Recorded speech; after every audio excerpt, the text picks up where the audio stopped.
Is meant to be with Joe Hunt. See what I did there? Yeah, see what I did there. It is meant to be with Mr. Joe Hunt, aka Jim with Joe. Thank you so much for joining me this evening, mate. No problem. We'll just have a nice little relaxed chat, and I'm looking forward to seeing what we unearth today together. Yeah. But first of all, how are you? How have you been? What's new? What's if you don't know Joe, one, where have you been? And two, prestigious mental health award winner. You've got to. I should have that on there. It's in my front room. It gathers a light because it's pure diamond crystal that you. It is diamond, yeah, mate. It was a pure diamond. So yeah, tell us what's going on. What's new? What's new? What's new's hard at the moment. I feel at the moment because it's. But that's good. That's good to answer it. Answer nothing. It in that way. Nothing's new. But a lot actually for me. I feel, which is really good, which has been nice. So I've still doing my level 4 in lower back pain. It's a lot.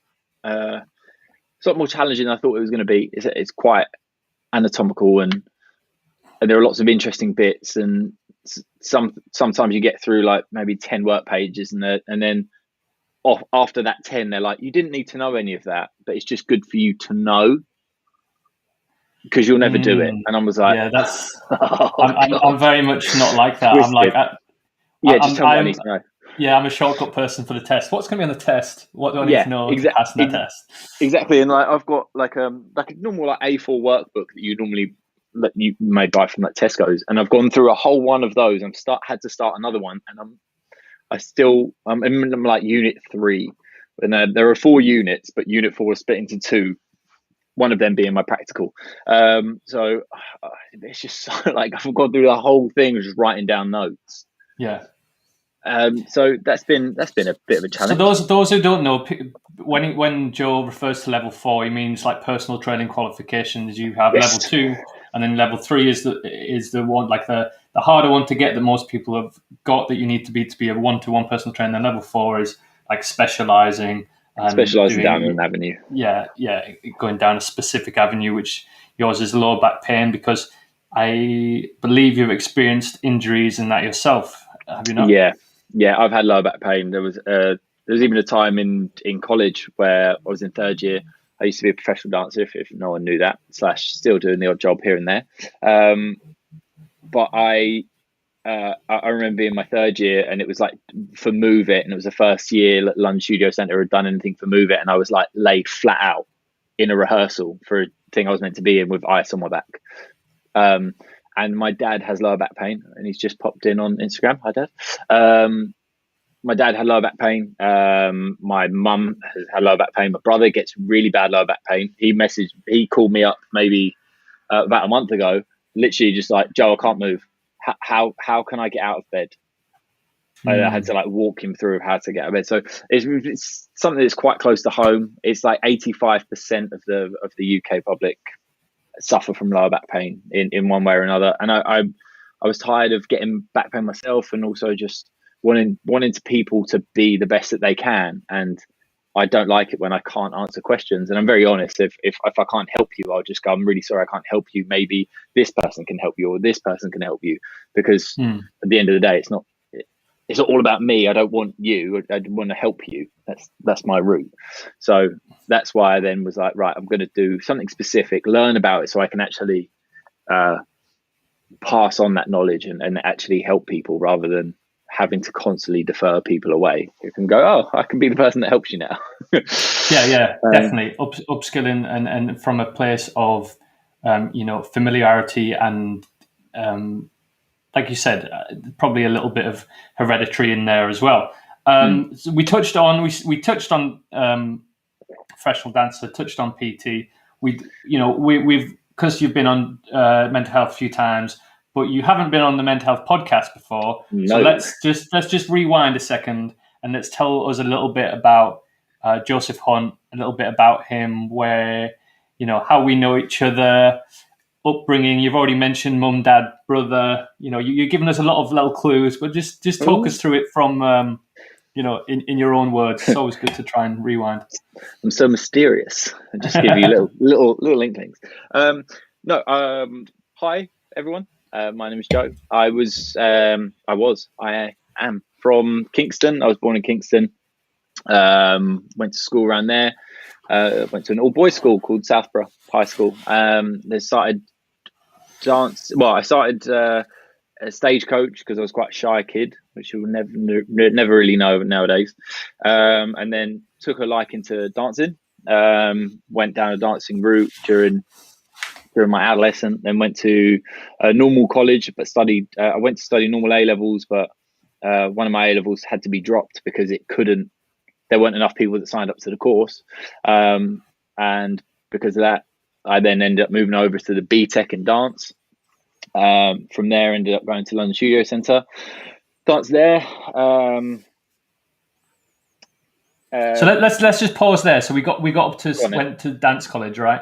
But there's a couple of things I want to touch on. I want to touch on shy and how the dance. Did it help? Is that why you fell into dance? And also something I think is very prevalent and is a good thing to chat about is all boys school and how that was. And, I've never experienced that. So that's something I'm very interested in. So they kind of go hand in hand together. Do you think that's part of the reason you felt quite shy or was it before you even went to school? No, I was a proper mummy's boy growing up. Like really, really, really shy. Like I would just stick by my mum. Even my dad would be like, mate, go make friends. I'd just be like, oh, I like sucked my thumb until I was like 10, 11, maybe even 12. Like I needed like loads of braces for it. There's just a comfort thing because of I was nervous in my surroundings. And that's why they put me into stagecoach. And that's why I then started to, I mainly went for mum put me in for acting. And I really enjoyed that. I actually really was a big fan of it. And then that's when afterwards the dance teacher was like, oh, he shows like good ability in dance. Maybe it should be something you push him in.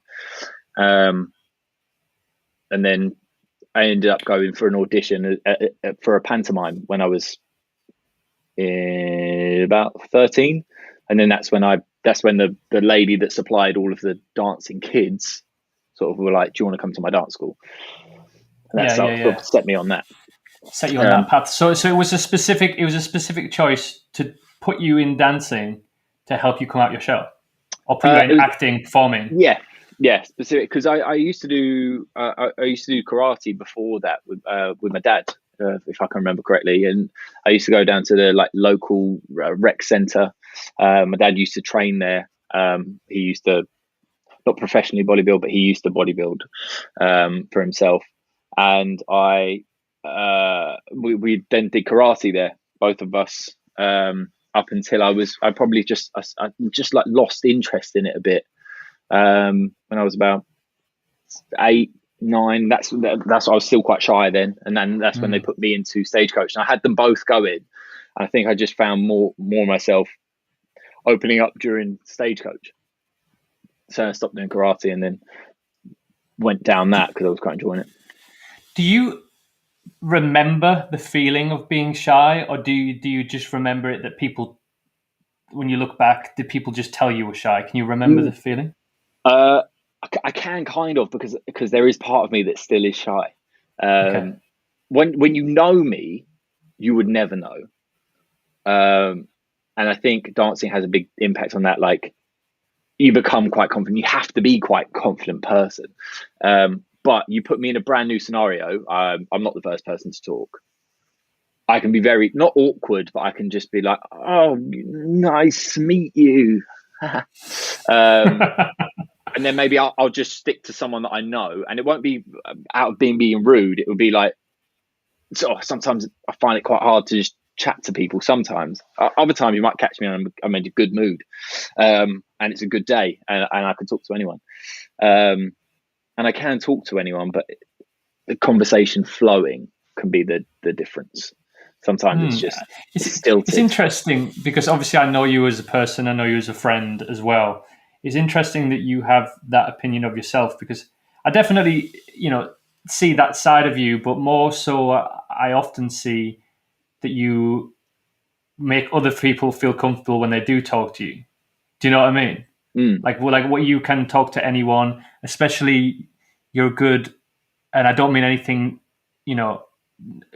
nothing other than literal around it, but you are very good around, any gender. Like women feel comfortable around you as well as men, and I don't even no sexual connotation at all. That's something that I've definitely seen and potentially tried to learn from you. I don't know if I have, but I remember like another space and stuff that you're really good at that, and I think maybe that is maybe I don't know why that is. Do you have any ideas? Maybe just because you're so close to your mom. Yeah, I think it could be, but also because I am shy. So, well, because I was shy, sorry. So I can understand that like feeling of like a little bit being a bit anxious and being a bit like nervous, like, oh, what do they think of me? What is this? That I try to make people feel as comfortable as they can, and feeling like that everything is a bit of a safe space. And like I said before, in terms of like the level 4, I'll give. More than happy to sit and chat to someone forever and just make them feel comfortable and just whatever.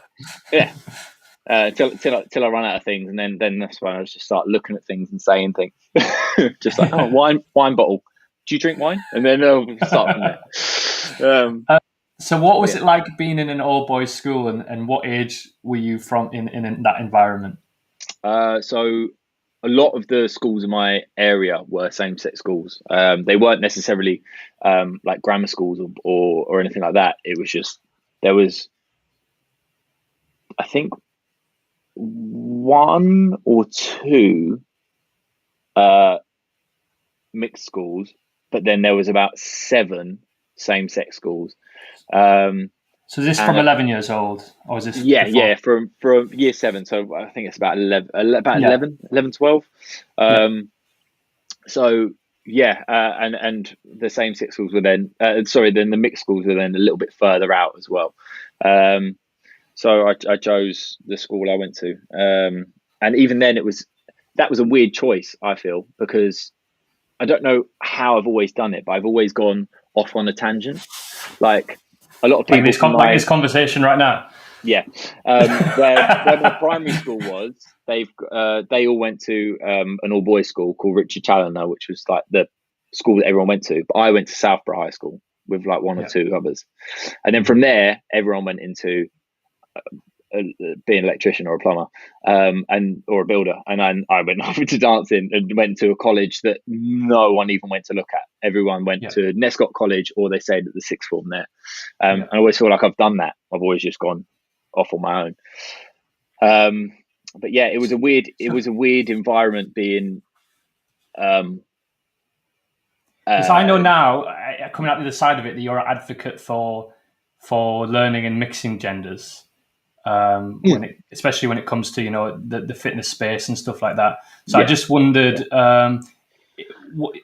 keeping it generic so everyone can understand how it if I guess it was just normal. You didn't know any different, or you did, or did you ever have moments where it felt good, especially good to be able to like be boisterous, let your hair down? I think it was a really weird environment for me because like I said, it was a little bit like shy, on the shy side, but a little bit feisty in certain areas. I had like not anger problems as a kid, but like I could get very angry very quickly, and being in that environment, I remember like I think it was like my first day of like year 7, and there was a fight with the year 9s, and I remember it well because this fight went on for about 15 to 20 minutes, and there was blood everywhere, and I was like, what have I done choosing this school? Like that year, all of them had beards. I didn't grow a beard until I was like 21. These boys were like 14 with a beard, and they were all about 6 foot, and I was like, are you kidding? And I look back and I think, no, I was definitely exaggerating. And I've seen pictures of them. I knew it. They were 6 foot and they had beards. And I was like, you got kept back loads of years, because that's not fair. They're just, it was not a really rough school, but there were lots of fights. That it was. Well, I guess it's a whole. There's a lot of testosterone in one place. Yeah, and, in a very fragile time frame of going through puberty and having that. But I am alluding to that point, that people tend to, in my own experience as well, like going through puberty, like you said, you felt like you got angry very quickly. There's a lot of emotions that your body goes through because of hormones that you're not quite used to or prepared for or haven't been taught about. And I can only imagine that it was like, being in a box of matches, that just everything was a little bit more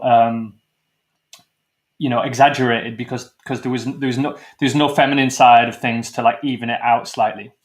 No, not really. Like, and if it was, those boys were bullied quite quickly.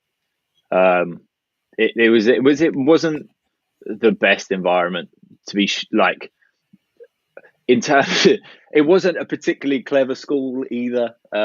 If like, without putting any prejudice on people who aren't that smart, it was very like, well, I can knock you out, so don't talk to me that way. We'll fight about. I mean, like, there were chairs thrown through windows. There was fights between the students and the teachers. There was like, chairs were thrown often. And it was a very nervous place for a boy. Chairs made for throwing. Yeah, and it was so like, so where I danced used to be quite far away from the school, which was good. And then they sold that place, or they stopped teaching there, and they then started teaching at two places. Now, the sort of like community centre hall that we were training in, and I was doing ballet, tap, and jazz there. After school, was right by my school, so it was like school, big major roundabout, big green like park where all the boys went to smoke or fight, my dance studio. And I remember there was a time where I was in ballet in a leotard and in a pair of tights, and I'd started ballet late, so I was put in with kids. Like, I was doing like grade 2, so there was like 5-year-old girls doing ballet next to me, and me trying to do ballet as like a 13, 14-year-old boy. Like, I don't know what plie is. And I remember the door swinging open, with kids kicking their way into the place because they could hear the ballet music, and I froze. I was like, no, because it can't be me. I was like, they decided this week that they were going to fight me because I didn't have a team that I wanted to support. And then when they said you have to support a football team, I went, oh, I don't know, Chelsea. And they went, I don't like Chelsea. And then tried to pick me up. So I was like, oh, I'm not turning around for my life. Just like clinging onto the bar, like, oh, I think I could plie again, I guess. And just hearing like laughs, like waves of laughter of about 5 or 6 boys on bikes, until my ballet teacher went to sort out, because all of the little girls were like, what are you laughing at? Because I was just their like senior learning ballet, so they were just like, weird that you're here, but because you're too old. But I just felt like the world had to swallow me up there. I was just like, no, God, no, please, no. Luckily, I don't know if those kids went to my school, or if they did, they didn't recognize me from the back of my head. But I was literally like standing there as like a weedy little boy, just in his little leotard, like, oh no. Yeah, it's not the I can imagine that feeling. I've definitely had to. I used to, when I was in my as soon as, it's so weird, isn't it? Interesting that when I you feel like you have to fit in, and I don't know what that is, but it's because of the different things that are rated like highly. Like you said, it wasn't particularly intelligent. There wasn't any social rating on how smart you were. There wasn't any social rating on how creative or talented you were. It was, I'm assuming, sports and physical prowess, and you know how strong or cheeky or all these things that you can be, which is then there has to be an element of where you will have changed yourself to fit in to a certain degree, as I did. You know, like I used to tell people that I had. I used to tell people I used to dance, but I've given up now. Don't do it anymore. I did. My one was, that was just the easiest one. Yeah, my one was I do street dance. I only do street dance. So because I mainly used to play basketball as well. I never used to play football. So I mainly used to play basketball, and my school was very diverse. So I had a lot of black mates who used to play basketball with. But even that, like when they were like, "Oh, are you dancing?" And I was like, "Yep." And they're like hip hop, and I'm like, "Yeah." I hadn't done my first, like, even though I was, I ended up being in a hip hop company for loads of years, and it's one of my favorite styles of dance to ever dance. And my music, love hip hop music. It wasn't my first, like, I was doing jazz and ballet and tap first. And I always wanted to, but my dance school didn't offer it at all. But that's all I said I did. I used to watch dance videos, be like, yep, wave, okay, and I had to do that. So if they ask me at school tomorrow, this is what I'm going to do. Got it, yeah. Yeah, it was like that. We used to put, like, if you didn't have a football, because the year 11s kicked it away, or the year 10s kicked it away, especially as you were growing up, you used to play a game called fumble, which used to like hit a ball against the wall, and then whatever happened, you're like, thing that would go wrong, which is what everyone always wanted, was you would stand at the wall, and then everyone in that game would then throw the ball as hard as they could at you. And if you didn't have a ball, they used to play a game called Red Letter, where basically if there were like two teams of four, it's the best way. One is a catcher and one's a hider, and the hiders would have a word. So let's say that word is meat, right? Just because that's a good word, because it could also be team. So one of you would be M, one of you E, one A, one T. And then you'd all run away. And the whole job was for the other team to find you and get the letter off you. So they'd beat the crap out of you until you gave that letter up. And then they would try and get the letter, and then they'd try and guess the word. That was the game that we used to play. So me being a ballet dancer was not the one. Yeah, we used to play games a little bit like that. They had, for some reason, had like physical pain intertwined in there, which is really curious. But I can't say that I didn't. But I can't say I didn't enjoy it. Oh no, I was right in there. So it is a weird concept, like looking at it and why these things are rated highly, whether it's stuff that's learned at home, and I don't think there's any education about the feelings that you're going to feel and normalize. But is that all very idealistic? Kids are always going to be like that.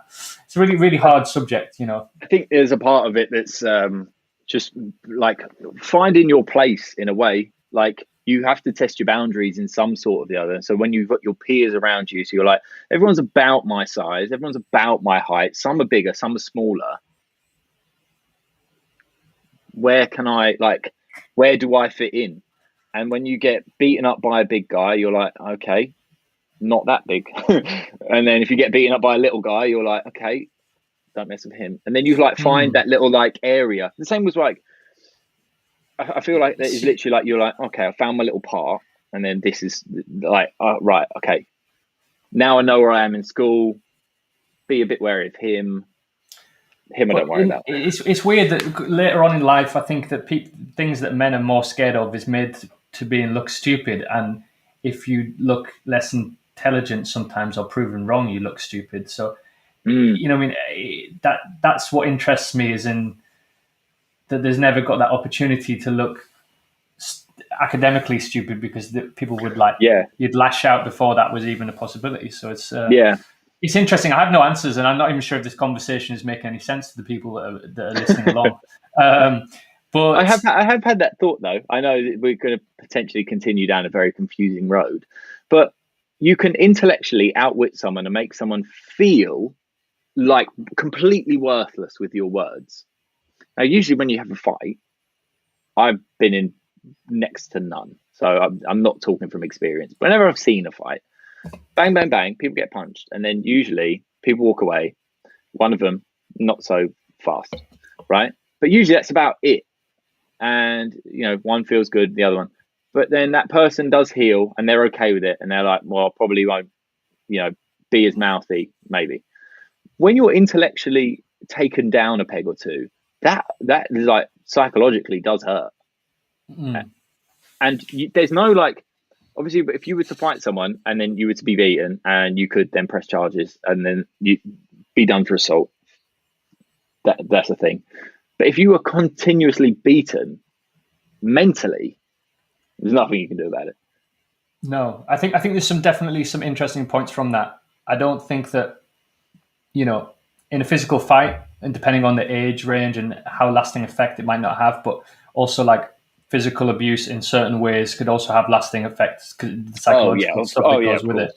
But the interesting point that I think that you're making along the lines of is that like psychologically things, whether it's abuse or whether it's like you said, use the example of taking down a peg or two or like embarrassing in a debate or a fight or something like that, can very much be more hurtful than in my little rant, it wasn't necessarily like abuse of being like beaten. That is psychological effect, definitely. More of just if you had a one-on-one fight or a one-on-one intellectual debate where you are literally stripped and you're like this, and they're like no, this and this, and you're like what, this? I reckon I would walk away way more like completely questioning my whole existence than if I just got beaten up. I'd just be like, all right, that fight wasn't that bad. My bad. Yeah, I don't know. It's really hard, isn't it? Because I don't even know. We're just talking about it openly rather than trying to make points. But it's psychological and physical. It's all intertwined. But let's get back to your timeline for a second. You then get back to college. So you leave the boys only environment. Mm-hmm. And then you get to go to performing more, I'm assuming, more accepting space and college. And I'm assuming the memories are getting a bit clearer now because they're not quite so long ago. Yeah. How was that? That was nice because I was traveling at first before I went to London Studio Centre, because I went to a normal college between 16 and 18. So I did kind of get to, I don't know, soften around those edges. I wasn't so like guarded with everything, and there because it still had a little bit, because you had blokes going over to do mechanics and engineering over there, but you had people who were specialising in math, people who specialising in art, people who specialising in stuff like I did, like dance and drama and stuff like that. So having that surrounding and being like dancing in a leotard there with people, with the blokes who did, funnily enough, like PT and sports education were next door. So it's just a bunch of big men walking past me in tights then. But I think I developed such a different outlook on it that it was like, well, it doesn't really matter to me anymore. I kind of got over it. Yeah. Do you know what I mean? So it's like softened the edges. It was much easier to deal with, much easier to deal with those guys who were also like, who would be like, oh, you're doing this, you're doing that. I should be like, well, I'm in a studio dancing with girls all day. What do you do? You're in with sweaty men all day. Like, all right. I know what I'd rather. Sorry. Yeah. It's interesting. I remember the moment that, I said to you beforehand that I'd used to say that I'd forgot, given up dancing. Yeah. I remember a moment when I'm quite proud of myself looking back, that when I got to about 15, so I was about a year and a half maybe from leaving school, I decided that, I'm actually going to go and I'm going to go do this as a career. I don't care what people think anymore. So, if you want to, and I remember it's so embarrassing. Nobody really knew that I danced, but there was like I just did a performance in assembly once, like out of the blue, and did like a solo. And afterwards I was like, yeah, and what? it's not like you're trying to fight it. It's just like I went full hog the other way. Yeah. Yeah. Come at me, bro. What are you gonna do? And to be honest, it was kind of, people had, if you don't wear it as a weakness or feel insecure about it, I didn't really get any, after that moment, I didn't really get anything negative. Yeah. Interesting, I think I guess if you apply the any sort of negative connotations to it yourself, then it can be sprung upon by anyone who sees it that way. But if you don't see it as a negative, even if they do come at you with it, you're just like, and yeah, then that just shuts it down, because you're not getting hurt by it. It's just like, well done. Yeah, you want to beat me up because I do dancing? Why is it offending you so much? Yeah, do you want to? Is that what you want to be? Yeah, it says more about you actually. But yeah, interesting. It is, because I've been the people I live with at the moment, are currently going through pregnancy. So we speak about childcare and development in pregnancy and like bringing up children. I just find it so fascinating, the development of a human and what they go through, and then the social environments that they get put in that forms them, and then they end up undoing some of that stuff and unlearning it as an adult, and it's super curious. But that's kind of why I'm really interested in that school environment sort of thing. But yeah, so you eventually, your life story doesn't stop there. So just whiz us through some of the things that have happened since you went to normal college, dance college. After normal college, applied for dance college, auditioned, went to a few different places for auditioning, then ended up going to London Studio Centre and was there for 3 years.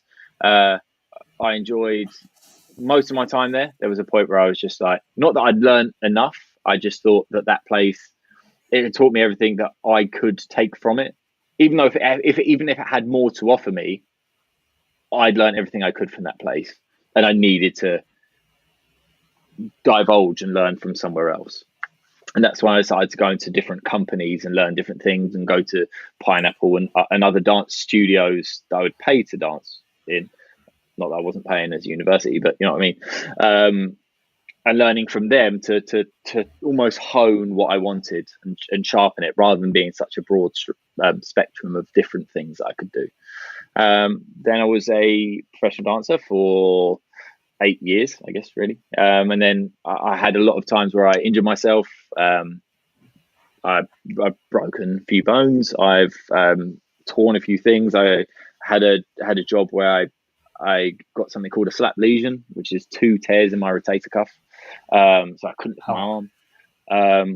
And that was the real trigger where I started to go more into fitness. That's where I started to learn and reteach myself stuff. So that's when I started to do my level 2 and 3, because I had to pay, obviously, for a physio. I had to pay for an osteo. I had to go and see a surgeon and talk about potential surgery on my arm. Then I also paid what is now quite a good friend of mine, a guy called Jack, to train me, because he specialized in prehab and rehab of muscles. So I was paying out all of this stuff, and I was like, it would be a lot easier if I knew where I was going wrong in the first place, and then potentially be able to help people not make similar mistakes to what I made. And that's when I started to then do my level 2 and 3. So level 2 in fitness instructing, level 3 personal trainer, just to understand the muscles, understand the body, and understand different types of training. And then I started to teach. Do you think it's funny? You said about it at college, you had all the sports and physio like bros who were doing their PT. Yeah. Maybe they're going through a transition period where they're getting into dance now later on in life. Yeah. They're just like flipping, reversing it, and swapping position.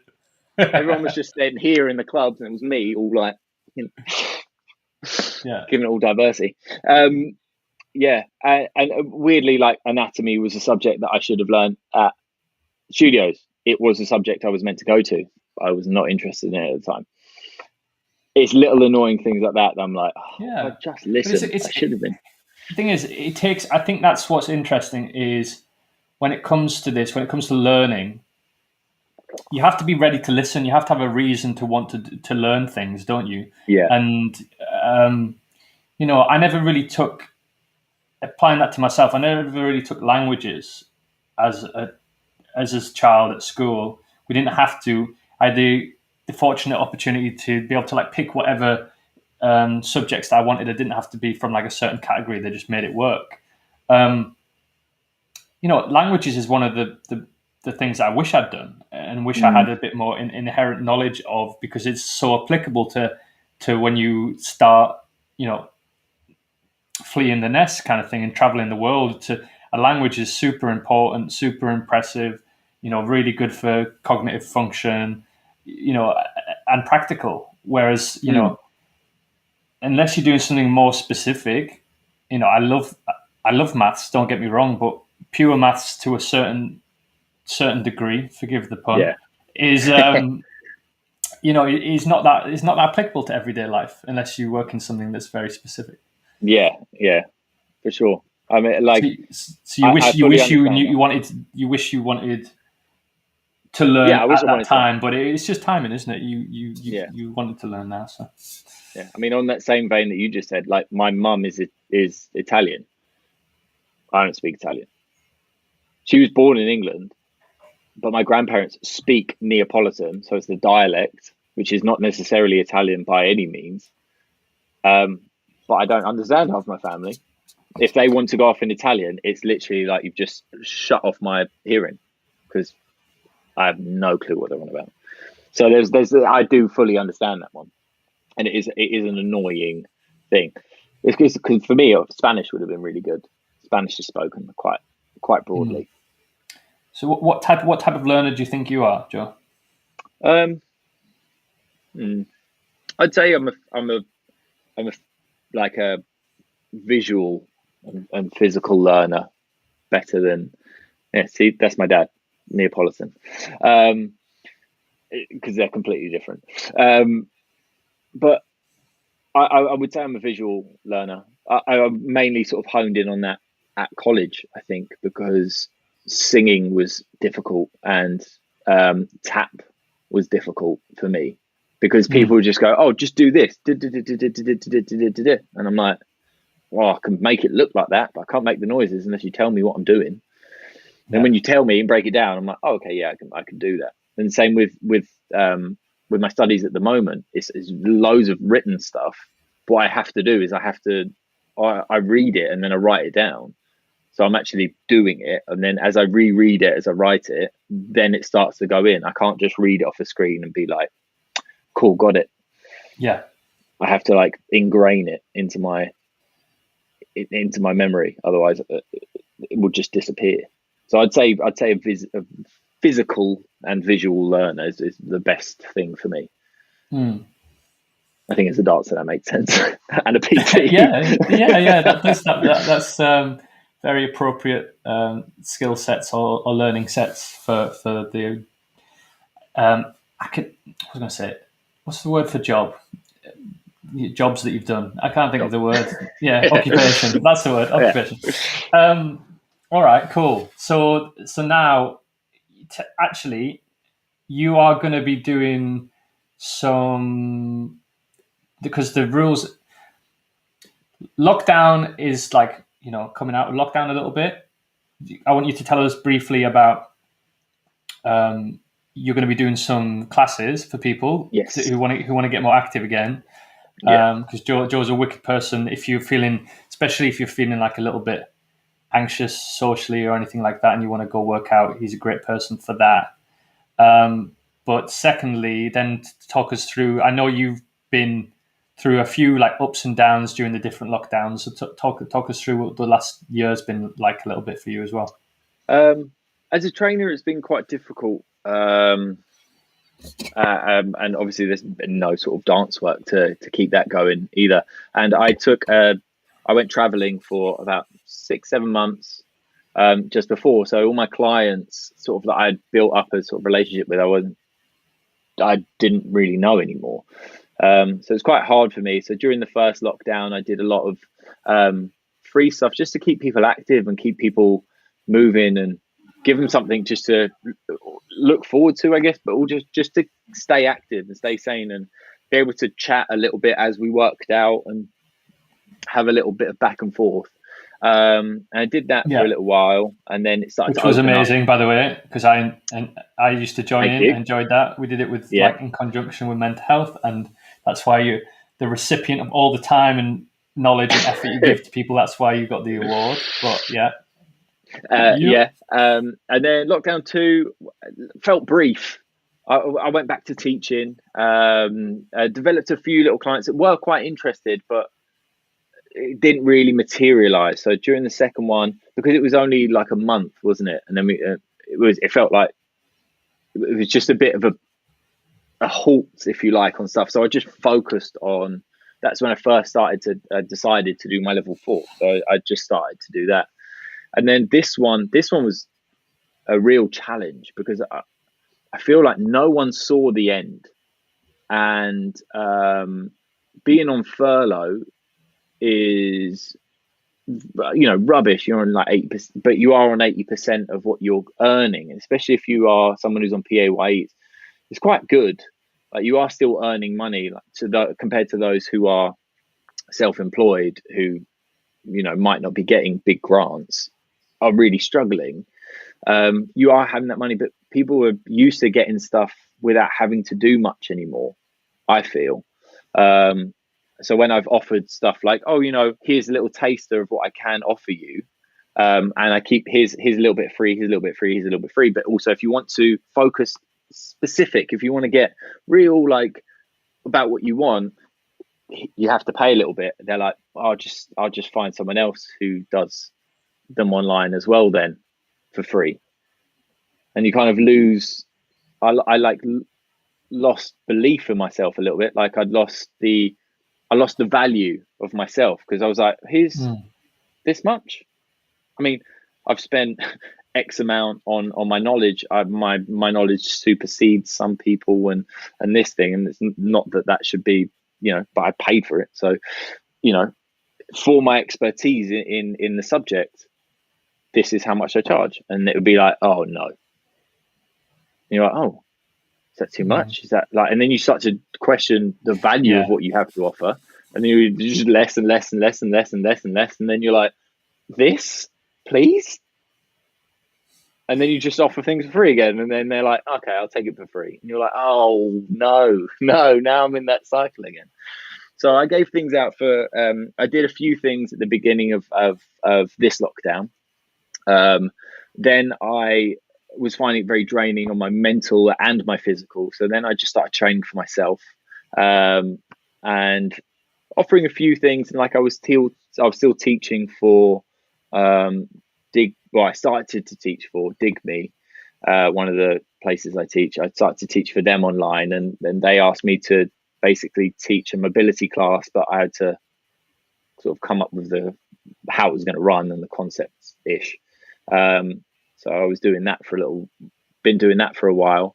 And then there's a big transition of going back to a normal gym, people being further back. Even if your weight's not changed, your muscle, like, you won't be as strong as you were. And people will go in and be disheartened and stuff like that. So I started, I was looking to offer, because I do have equipment as a trainer. I do have equipment to basically do stuff to get people together again, starting at like 11 o'clock in a park. So I'm going to basically pick parks around London and work for about 6 hours. Whether people turn up or not, I'm going to be there for 6 hours from 11 o'clock till 5. And basically do like group sessions and then one-on-one for an hour, group sessions, one-on-one, group sessions, one-on-one, group session, and finish on the group session. And on the group session, as it's a case of, people can be in a group, it might be quite nice. And I've invited a few friends down as well, to the point that it's like, right, have a little workout, 4 till 5. It's the last workout of the day, but we're all allowed to be in the park. We're all allowed to be together.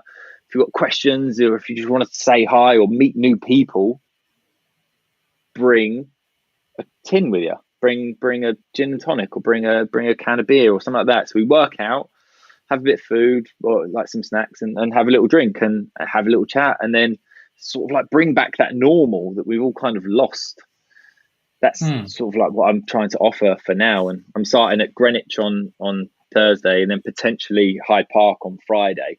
and then trying to work to park. So I'll probably go up to North and do like Holland Park and Finsbury Park and loop round. But I have to carry about 60 kilos worth of stuff, so I don't want to go too far. Yeah, it's a workout to even get there. But no, I quite like that. I don't even think that's necessarily normal. I think that's something new, to be honest. Like people would have maybe been hesitant of the idea of meeting people that you don't know in a park to work out and socialize. But I think it's a beautiful idea. I think that people should be very appreciative of it. I think people should check it out, and I think that we'll screen record you explaining it. You can get that, put that video up. You know what I mean? So you can promote it. Yeah, I'm bringing COVID. I'm bringing anti-bac and stuff like that. So if you are really worried, that's also covered. You're fine. Yeah. It was just an afterthought there as well. Like, oh God, I need to pick that up actually before Thursday. Yeah, no, mate, that'll be excellent, and hopefully I can make it down to one Southeast Greenwich on Thursday. You say? Yes, Greenwich on Thursday, and then the 4 or 5 will be like will be a training session because I've got TRX, I've got grip weighted bags, I've got dumbbells and kettlebells. I even bought a new pulley system to work like cables in a gym. And I'm going to bring down You've got it all. Yeah, and my pads. So I've got like a good like array of things that maybe people don't have at home, or people maybe just are bored with, and like how do I train with this now? How do I train differently? And I can come down to the class and find out how we're going to train. Yeah, it's about, you get bored doing the same thing as well, and that's fine to admit that. It's good to have a routine, but it's also good to have things that inspire you or change the way. And you'll know better than I do, but it's good to keep your body guessing as well. Yes, it does get used to it otherwise, and then you don't change. That's actually a very interesting thing that I learned during the lower back stuff that I actually forgot to mention on Clubhouse when I did the stuff for Core Collective, is the difference, the highlighted difference between eustress and distress. When you distress the muscles and you distress the body, it's very bad. But stress can be very good. It can be eustress, EU stress. That's where change happens. That's where you grow, and that's where the impetus can change. But if you overload, or if you overtrain, if you overthink, or if you overanalyze, distress can happen, and that's not very good for the body. And your mind. Yeah, that sounds familiar to me now. The overthinking part. So Joe, what would be your advice to someone who's either, lockdown has made them appreciate that they maybe haven't done enough and they want to try exercising for the first time, or maybe they haven't been to a gym or done exercise for a whole year because they're, I think there's a split. There's a lot of people that have got into it, home workouts. Some people have. Mm-hmm. Like myself, I've done a lot less activity than I would have done, and I'm not ashamed to admit that, and I appreciate having people in my classes, the accountability and coaching and stuff. But what would be your advice to someone that's either first ever or getting back into it? My main advice for anyone who's getting back into it, especially, would be to leave your ego. Which is a very hard thing. Quick question. Are men worse at doing that than women? It's a question. It's not that. It depends. I generally think it depends on the person, not necessarily the gender. I think it depends on the person. I found in terms of clients that I've dealt with personally, because I've had some women that, because I'm a male trainer, potentially because I'm a male trainer, this where my head went, where I said, maybe don't go with that weight. It's not because I'm saying you can't lift that weight. I'm saying you're going to fatigue early, and that's not your goal. So maybe drop your weight so you can continue your reps for longer. They see it as a challenge, etc. Yeah. They see it as a challenge. Blokes can be quite bad with it, but at the same time, I've had when I've said stuff like, let's go for this weight now, They're like, no, I can't. I go, what do you mean you can't? And a lot of blokes will always go, no, yeah, right, and let's do it. But some blokes do pull away. I mean, a lot of people do say, yeah, let's go with the way. I interrupted you. Not that everything should be boiled down to gender, at all. It was just something that popped into my head. You were saying leaving for applying to everyone. Try and leave your ego out of it. Yeah, because what you were before this thing happened, before this pandemic, before all of this stuff was probably slightly overstressed, but in terms of your physical fitness, probably slightly higher. You were moving a lot more. Leaving your ego at the door and going, right, what do I think I can manage now? Like, just because you've gone for a slightly lower intensity for a session isn't a wasted session. But a lot of people may see it that way because they don't hurt the next day, or because they don't walk away super sweating. If you've raised your heartbeat from, let's say your resting heart rate sits at 60 all day, every day, even if you go up and down stairs for some reason, right? But you pushed it to 80, which isn't a major difference. You're going to increase your calorie output. So you are doing something that is different to your everyday life. And then when you go, I've done 80, right? You go, okay, I can do 80. Right, brilliant. Right, let's try hitting 100, let's say. Right, 100. Right, brilliant, 100. And then you take the steps, take it slower than what you think. You're not going to jump back into being like, if like, for ease of maths, 100 kilos was your squat, you're not going to jump straight back into that. And if you do, you're going to hurt your back, or you're going to hurt your knee, or you're going to twist your hips as you stand up because you're going to overcompensate one area. So don't be disheartened by it. Know that's probably the case, even if you are the same size. And even if you can do 100 kilos, then that's absolutely fine. It's within your remit. Don't go there straight away. Yeah. Build up to it. Go, right, okay, cool. I think, I'll start to do a couple of sets of 60 for this much. And then next week, 70. And then 80. And then be like, right, oh no, I can do it. It's still there. What you said with, regarding injury and stuff like that, in my opinion, maybe, so you can correct me if I'm wrong, you've got the chance now, if you've regressed slightly with your fitness or with your strength, all these different things that you want to build back up, or you want to build up from where it's at because you've never exercised before. You've got the opportunity to lay the foundations better with like mobility and recovery and bulletproofing your body and the right postures, the right techniques, going back to basics and having that chance to revisit definitely is going to be so much better, right? In the long run, if you're keeping up slowly. Yeah, because you could have been someone who trains a lot wrong, and now you've taken time off, and then when you revisit, you may be weaker, and then you can start to adjust any muscle imbalances or any postural imbalances that you've gained. Or if you're first coming in, like I would generally say, do research on trainers that you like.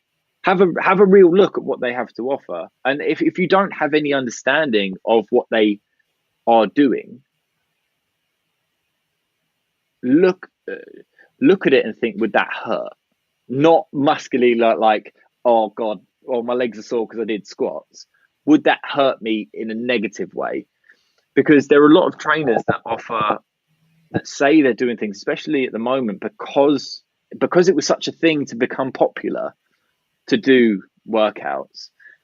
There's a lot of trainers and there are a lot of people who are teaching classes that are teaching it very poorly in terms of their technique and in terms of what they have to offer, which is, if you're doing it and you're feeling good, that's fine. But if you want to try something out, just have a look at someone. I mean, you'd never know from mine because I post nothing, but like looking at someone's what people have to offer and knowing what a good trainer is, it's a very hard thing to find out. But doing a bit of research, the same as if you were going to get a tattoo, you wouldn't just go to anyone to get a tattoo because you might get a tattoo done. You look at their portfolio of work, and, exactly. and maybe ask some people what it's like to get a tattoo with them. What the experience was like, overall. Yeah, no, it is interesting, definitely. I think that, like you said, you caveated with any movement that you enjoy, like getting the heart rate up. If it's not dangerous, any movement that gets the heart rate up and you enjoy it can only be a positive thing. I'm not here to polarize either, but when it comes to stuff that I specialize in, when it comes to indoor cycling, there's a spectrum of really hard performance watt bike stuff to really dance based spin stuff with very little resistance, and and there's positives and benefits of all of them. Even if you're just dancing around on the bike, you're getting your heart rate up, you're having a good time. Excellent. You're still going to be burning the calories, because even like people don't realize, even going for a walk 40 minutes to an hour, if you don't do that, adding that, you're going to lose. Like it burns, I think a 40 minute to an hour walk burns between like 300 and 400 calories, just a walk. But doing that, something extra to your normal day, is a start, and it will make a difference. And if you enjoy walking, perfect. Then you can start to venture into different avenues. If you want to try and push the fitness, do you want to do indoor cycling? Do you want to do dance basic, or like you said, watt bike? Or do you want to go and do weights? Do you want to do a strict gym where you're just training by yourself? Or do you want to go into a class-based scenario where you do it? Do you want to go TRX? Do you want to do yoga? Do you want to do Pilates? There's a lot of stuff to offer that people can do. It's finding that thing that you really enjoy, and that's what's going to change. That's what's going to make the change. If you doing something you hate is never going to do. No, you shouldn't do anything to punish your body or feel like you have to do something to be able to enable you to eat more or do something else. I think that an exercise or movement that you enjoy is going to be number one. And the beauty is that Joe just explained, there's so much to go and try and do. A lot of things that won't be up and running. Like I want to start potentially doing BJJ, Brazilian Jiu-Jitsu. Me too. That can't start until there's it's very so you can get close to someone. Contact. Yeah. So it's interesting. Yeah, no, as long as you enjoy it. There's something I do with I know we're running out of time, but there's something I do with my food as well. Where if I work with a client for food, I ask them to do a 3-day food plan, because I want to know what they eat, because I don't want to remove that. You don't have to just eat chicken and broccoli or rice and lentils if you're vegan, or just fish and potatoes if you're sweet potatoes specifically if you're pescatarian.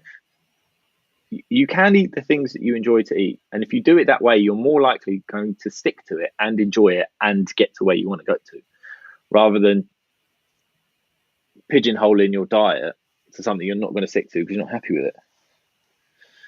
Yeah, preach, brother. We've got life's about balance anyway in all things. I think. I say that, and it sounds like a bit like a cliche, but I think with most things, for me anyway, that's just the kind of person that I am. It's just my personal opinion, but I think that being on one side of the spectrum for any part of life can be dangerous and not well-rounded. I don't want to I have opinions, but I don't want to seem like I'm just someone who always sits on the fence. That's not the case, but yeah, I think balance is key. So you have to be able to enjoy yourself, but you also need to know when and how to work hard if you need to. Definitely. Defo. Final question. You've probably been asked this before by me. When was the last time that Joseph Hunt cried? I